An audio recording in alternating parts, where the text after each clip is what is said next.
সকলোকে ভোগালী বিহুৰ বহুত বহুত শুভকামনা জনালো। অসমৰ ৰাইজে উলহ মালহেৰে ভোগালী বিহু উদযাপন কৰক আৰু আমাৰ জাতীয় জীৱনৰ শান্তি সম্প্ৰীতি সমন্বয়ক আকৌ এবাৰ জগত সভালৈ লৈ যাওক তাকে কামনা কৰিছো। অলপ আগতে মই আমাৰ গুৱাহাটীৰ খানাপাৰা ভেটেনাৰী ফিল্ডলৈ গৈছিলোঁ। তাতেও ভোগালী মেলা অনুষ্ঠিত কৰা হৈছে। ৰাইজ আহিছে, পিঠা পনা দৈ ক্ৰীম সকলোৱে আনন্দ উৎসাহেৰে ক্ৰয় কৰিছে।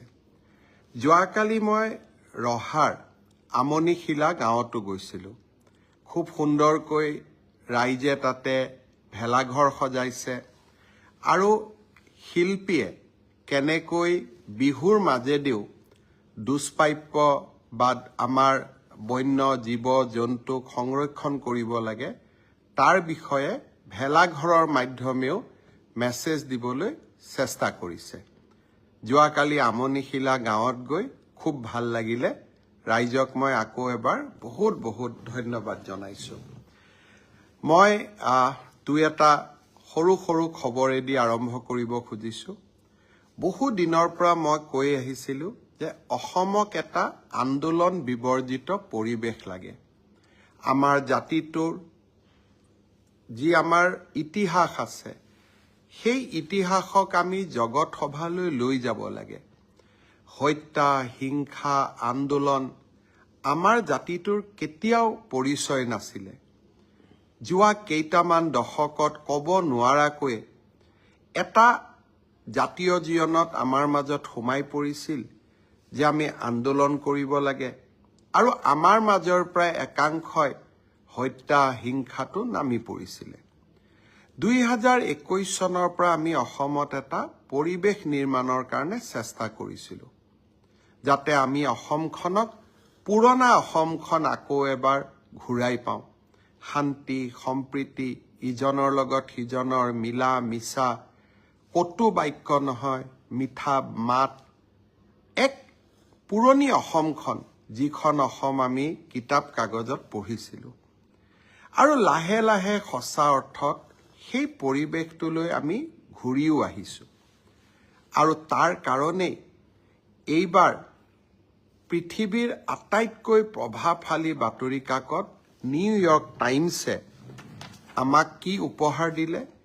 নিউয়ৰ্ক টাইমছে তেওঁলোকে এইবাৰ প্ৰকাশ কৰিছে যে বিশ্বৰ 52টা ডেষ্টিনেশ্যনত 52টা পৰ্যটনস্থলীত এই বছৰ ৰাইজ যাব লাগে চাব লাগে আৰু এই 52টাৰ ভিতৰত তেখেতসকলে অসমক ৰাখিছে 4ৰ্থ নম্বৰ। এয়া কোনো ৰাষ্ট্ৰীয় বাতৰি কাকত নহয়, এয়া কোনো আমাৰ দেশৰ ৰাজ্যৰ বাতৰি কাকতো নহয়। কাৰ বাতৰি কোনে লিখিছে? নিউয়ৰ্ক টাইমছে। আৰু কি লিখিছে যে অসমত এই কাৰণেই যাব লাগে কাৰণ তাত কাজিৰঙা আছে, তাত মানস আছে। এতিয়া কাজিৰঙা গড় হত্যাৰ কাৰণে চোৰাং চিকাৰীৰ কাৰণে জনপ্ৰিয় নহয়। এতিয়া কাজিৰঙা এশিঙীয়া গড় আৰু আমাৰ সমাজে কাজিৰঙাক যি সুৰক্ষিত কৰিলে তাৰ বাবে কাজিৰঙা আজি জগত সভালৈ গ'ল। চৰাইদেউ মৈদামক আজি বহু বছৰ পিছত প্ৰধানমন্ত্ৰী নৰেন্দ্ৰ মোদীৰ প্ৰচেষ্টাত আমি বিশ্ব ঐতিহ্যলৈ লৈ যাব পাৰিলোঁ। কামাখ্যা মন্দিৰৰ কথা লিখিছে, চাহ বাগিচাৰ কথা লিখিছে আৰু এই গোটেইসমূহৰ কাৰণে এতিয়া অসম পৰ্যটকৰ এক ৰম্য ভূমিলৈ পৰিণত হ'ব। পৰ্যটনে আমাৰ বাবে কি আনে? আমাৰ বাবে জীৱিকা আনে।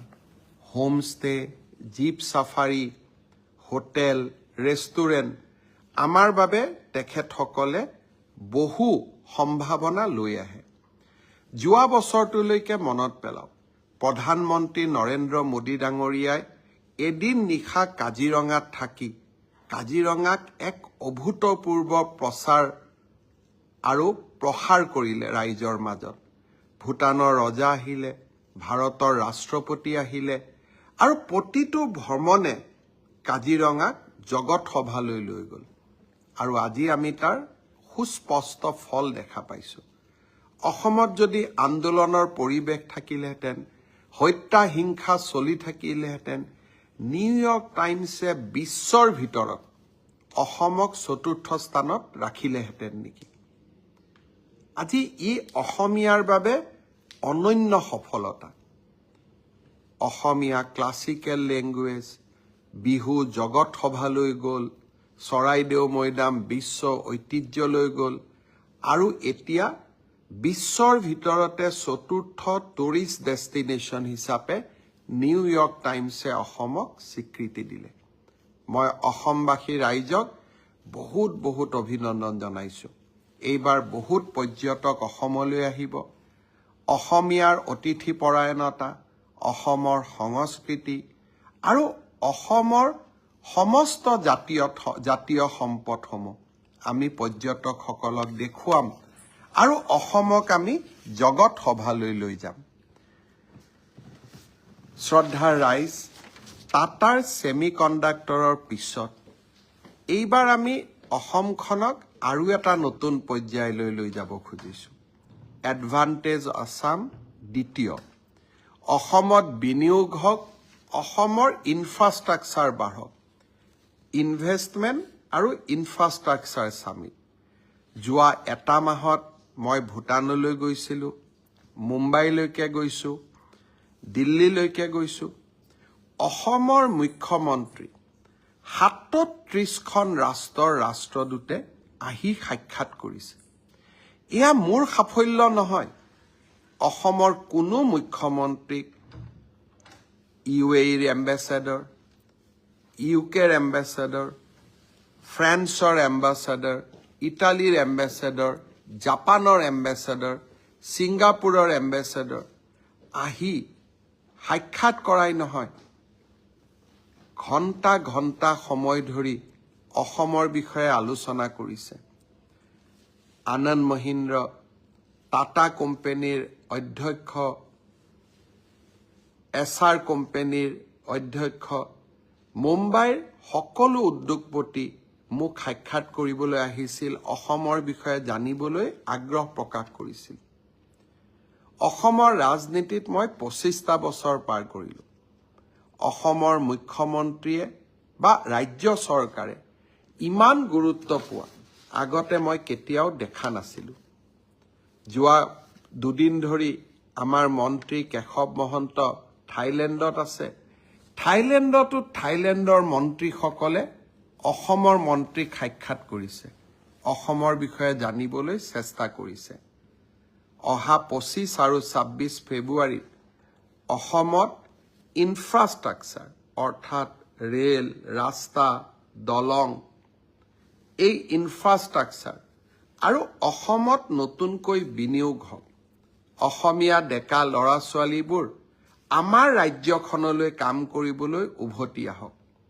তাৰ এক নতুন প্ৰচেষ্টা আমি আৰম্ভ কৰিছোঁ আৰু অহা এটা মাহ এডভান্টেজ আছাম 2.0 ইয়াক ভাল কৰি হওক তাৰ বাবে আমি সকলো ব্যস্ত থাকিম দেশ বিদেশৰ উদ্যোগপতিসকলক গুৱাহাটীলৈ আনিম আৰু অসমত বিনিয়োগ কৰাৰ বাবে আমি অনুপ্ৰেৰণা যোগাম আকৌ এবাৰ জগত সভালৈ অসম যাওক তাৰ কাৰণে আৰু এবাৰ আমি প্ৰচেষ্টা চলাম কংগ্ৰেছৰ এজন সংসদে কৈছে যে ইয়াত মেলা হ'ব বিনিয়োগ নাহে মই সংসদগৰাকীক অনুৰোধ কৰিম গুৱাহাটীৰ পৰা জাগিৰোডলৈ যাওক কি ধৰণে 30,000 কোটি টকাৰ উদ্যোগ দিনে ৰাতিয়ে এখন্তেক জিৰণি নোলোৱাকৈ 1500 শ্ৰমিকে কাম কৰি আছে 2025 চনত মেড ইন অসমৰ চিপছ আমেৰিকাৰ গাড়ী কম্পিউটাৰত ব্যৱহাৰ হ'ব আৰু এয়া আৰম্ভণি 25-26 ফেব্ৰুৱাৰীত আমি আৰু বহুতো ভাল খবৰ শুনিবলৈ পাম কিছুমানে অসমখনক লৈ সপোন দেখিব নোখোজে মই অসমক লৈ সপোন দেখিব খোজো অসমে আকাশ চুব মই তাক বিশ্বাস কৰোঁ আৰু সেই কাৰণে সপোনৰ পম খেদি থাকোঁ আৰু যেতিয়ালৈকে সপোনবোৰ সিদ্ধিত পৰিণত নহয় তেতিয়ালৈকে কৰবাত যেন আৰু কিবা অলপ বেছিকৈ কৰোঁ, আৰু অলপ কৰবাত কষ্ট বেছিকৈ কৰোঁ, পৰিশ্ৰম বেছিকৈ কৰোঁ, সপোনবোৰ সিদ্ধি হওক, সেই কল্পনা, সেই আশা বুকুত লৈ আমি সকলো জীয়াই থাকোঁ। মই বিশ্বাস কৰোঁ কংগ্ৰেছৰ সাংসদ বা আনসকলৰ নিৰাশাৰ বিপৰীতে আমি অসমখনক একেলগে লগ হৈ আমি আশাৰ সৰগ ভূমিলৈ ৰূপান্তৰ কৰিম। আৰু মই বিশ্বাস কৰোঁ আমাৰ অসমৰ যুৱ প্ৰজন্মই অসমখনক আশা আকাংক্ষাৰ এক সপোন ভূমিলৈ ৰূপান্তৰ কৰিব। আৰু যুৱ প্ৰজন্মৰ আশাক আমি এনেকৈয়ে আগবঢ়াই লৈ যাম। আজি অসমৰ যুৱ প্ৰজন্মই নতুন অসমৰ সপোন দেখিছে। কেইদিনমান আগত মাত্ৰ এডিআৰই পৰীক্ষা হৈ গৈছিলে। ৰিজাল্ট দিব ফেব্ৰুৱাৰীৰ শেষ সপ্তাহত নহলে মাৰ্চৰ প্ৰথম সপ্তাহত। শিক্ষক নিযুক্তিৰ প্ৰক্ৰিয়া চলি আছে। ৫,৫০০ শিক্ষক নিযুক্তিৰ প্ৰক্ৰিয়া চলি আছে। কিন্তু মই থমকি ৰোৱা নাই। ৫,৫০০ নিযুক্তিৰ প্ৰক্ৰিয়া চলি থকাৰ সময়তে নতুনকৈ আকৌ ৪,৫০০ পদৰ আমি বিজ্ঞাপন দিলোঁ। এটা এডিআৰই পৰীক্ষাৰ ফলাফল দিম আৰু লগে লগে নতুন পদৰো আমি বিজ্ঞাপন মুকলি কৰি দিম। আশা স্তব্ধ হ'ব নোৱাৰে। আমাৰ সপোনবিলাকক আমি পম খেদি থাকিম। আৰু যিসকলে চৰকাৰী কৰ্মসংস্থাপন নাপাব তেওঁলোকৰ কাৰণে মুখ্যমন্ত্ৰীৰ আত্মনিৰ্ভৰ অসম, ছেমি কণ্ডাক্টৰৰ দৰে অজস্ৰ উদ্যোগ আমি সকলোৰে বাবে এখন সপোনৰ অসম ভূমি আমি নিৰ্মাণ কৰিম। নতুন বছৰৰ আৰম্ভণিতে অলপ আশাৰ কথা কৈছোঁ। অসমত নিৰাশাৰ কথা কোৱা মানুহ বহুত আছে। তেওঁলোকৰ পৰা অলপ ব্যতিক্ৰমত গৈ মই সদায় আশাৰ বাণী মানুহৰ মাজত বিতৰণ কৰিব খোজো। কোনোবাই কৈছে ফ্লাইঅভাৰ বনালে কি হ'ব? যদি ফ্লাইঅভাৰ বনালে একোৱেই নহয় তেতিয়াহ'লে মুম্বাইত কিয় ফ্লাইঅভাৰ হৈ আছে? দিল্লীত কিয় ফ্লাইঅভাৰ হৈ আছে? ফ্লাইঅভাৰ এখন হোৱাৰ পিছত চানমাৰীৰ পৰা গণেশগুৰিলৈ কিমান সোনকালে আহিব পাৰোঁ। আজি ফ্লাইঅভাৰ এখন হোৱাৰ পিছত আমি বিমান কোঠলৈ যাওঁতে আমাক কিমান সময় লাগে। আৰু ফ্লাইঅভাৰখন হোৱাৰ কাৰণে মালিগাঁও চাৰিআলিৰ যান জঁটৰ পৰা ৰাইজ মুক্ত হোৱা নাই নেকি? আৰু ফ্লাইঅভাৰ অকল গুৱাহাটীতে বনা নাই। তেজপুৰৰ মিছন চাৰিআলিৰ পৰা, লখিমপুৰৰ পৰা, ডিব্ৰুগড়ৰ পৰা যোৰহাটলৈ, যোৰহাটৰ পৰা ডিফুলৈ এখন নতুন অসম। যিসকলে কল্পনাও কৰা নাছিল যে কৰি দিব পাৰিব জানো, আমি কৰি দেখুৱাইছোঁ। আৰু তাৰ কাৰণে তেওঁলোক আজি হতাশাত আবদ্ধ। জুলাই মাহত গুৱাহাটীৰ বিমান কোঠৰ নতুন টাৰ্মিনেল মুকলি হ'ব। আৰু এই টাৰ্মিনেল ভাৰতৰ ভিতৰতেই ধুনীয়া টাৰ্মিনেল হ'ব। গুৱাহাটী, উত্তৰ গুৱাহাটীৰ দলং শুভ উদ্বোধন হ'ব। আৰু তাৰ লগতেই মৰিগাঁও দলঙৰ মাজত, দৰঙৰ মাজত দলং হ'ব। কাজিৰঙাত এলিভেটেড কৰিডৰ হ'ব।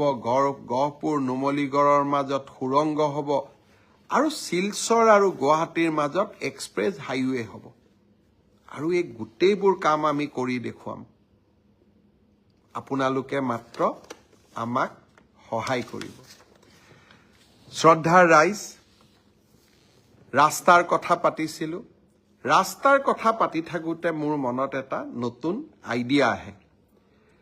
ৰাস্তাত যে আমি গাঁতবিলাক দেখা পাওঁ, এই গাঁতবিলাক যদি আপোনালোকে ফটো মাৰি এটা এপত দিয়ে, PWD ডিপাৰ্টমেণ্টে সেই এপটো চাই আৰু লগে লগে গাঁতবোৰ মাৰি দিয়ে, কিমান ধুনীয়া লাগিব। তেনেকুৱা এটা আমি এপ খুলিব পাৰোঁ নেকি? সমগ্ৰ ৰাজ্যখনত নহ'লেও গুৱাহাটী, তেজপুৰ, যোৰহাট, ডিব্ৰুগড়, শিলচৰ এই 5খন চহৰত বাবে আৰম্ভণি পৰ্যায়ত আমি এটা এপ খুলিম য'তে ৰাস্তা গাঁত দেখিছো আপোনালোকে তাৰ পৰাই ফটো তুলিব আৰু আপোনালোকে তাতেই সেই জায়গাটোৰ সংকেত দিব যাক আমি লেটিচিউড বুলি কওঁ বা আমি তাৰ জিঅ' ফেন্সিং বুলি কওঁ সেই জায়গাখিনিৰ জিঅ' ফেন্সিং কৰি দিয়াৰ লগে লগে পিডব্লিউ ডিপাৰ্টমেণ্টে এপটোত গম পাব অমুক জায়গাত ৰাস্তাৰ গাঁত হৈছে আৰু দুদিনৰ ভিতৰতে গৈ গাঁতটো মাৰি দিব ভাল নালাগিব জানো নতুন অসম মই আজি ৰাতিপুৱা আমাৰ বিষয়াসকলক কৈছো লাহে লাহে গোটেই অসমত কৰি কিন্তু 5খন চহৰৰ বাবে এটা এপ মুকলি কৰক যাতে য'তেই ৰাস্তাত গাঁত দেখিব তাতেই ৰাইজে ফটো তুলিব ৰাইজে লোক নিৰ্মাণ বিভাগক দিব আৰু লগে লগে গাঁতবোৰ গৈ আমি ধুনীয়াকৈ পথহলবিলাক নোহোৱা কৰি দিম মই ভাবো যে অহা বছৰ এপ্ৰিল মে মাহৰ মই 2 মাহ তেওঁলোকক সময় দিছো সুন্দৰ কৰি এপটো বনাই দিয়ক আৰু এদিন আমি সকলোৱে লগ হৈ এই এপটো লঞ্চ কৰিম শ্ৰদ্ধাৰ অসমবাসী ৰাইজ ৰাস্তাৰ কথা ওলাওঁতে মনলৈ ৰোড এক্সিডেণ্টৰ কথা মনলৈ আহে যোৱা বছৰ 1-1-2024 পৰা 10-1-2024 লৈ পথ দুৰ্ঘটনাত 92 জন লোকৰ মৃত্যু হৈছিল এইবাৰ মই ৰাইজক আবেদন কৰিছিলো এজন যুৱকৰ মৃত্যুৱে এজন পিতৃৰ মৃত্যুৱে গোটেই ঘৰখনলৈ দুখৰ ধুমুহা কঢ়িয়াই লৈ আনে এই বছৰ আমি চেষ্টা কৰিছিলো ৰোড এক্সিডেণ্টত মৃত্যু হোৱা লোকৰ সংখ্যা কমক আৰু মই আজি আপোনালোকক জনাব খুজিছো যে 1-1-2024 পৰা 10 তাৰিখলৈকে অৰ্থাৎ 1 জানুৱাৰীৰ পৰা 10 তাৰিখলৈকে 24 চনত যোৱা বছৰ 92 জন লোকৰ মৃত্যু হৈছিল আৰু যোৱা 10টা দিনত 2025ত মৃত্যুৰ সংখ্যা 76লৈ কমিছে কিন্তু মই ভাবো এজন লোকৰো মৃত্যু হ'ব নালাগে অনুগ্ৰহ কৰি মদ খাই কোনেও গাড়ী নচলাব মই আকৌ এবাৰ অনুৰোধ কৰিছো উৰুকাৰ প্ৰাক্ষণত আপোনালোকলৈ বিনম্ৰতাৰে সৈতে এই অনুৰোধ থাকিল উমৰাংচুৰ ঘটনাই আমাক সকলোকে দুখিত কৰিছে 9 জন লোকৰ মৃত্যু হোৱাৰ সম্ভাৱনা প্ৰকট হৈ উঠিছে 4 জনৰ মৃতদেহ আজি পৰ্যন্ত আমি উদ্ধাৰ কৰিছো আমি নিহত পৰিয়ালখিনিক কি ধৰণে পাৰো আমি নিশ্চিতভাৱে সহায় কৰিম আৰু যিসকল এই দুৰ্ঘটনাৰ লগত জড়িত বা যিসকলে এই অনৈতিকভাৱে এই কামত হাত দিছিল তেওঁলোকক আমি কঠোৰৰ পৰা কঠোৰতম শাস্তি দিম ৰাইজৰ ওচৰত সেয়া মোৰ প্ৰতিশ্ৰুতি থাকে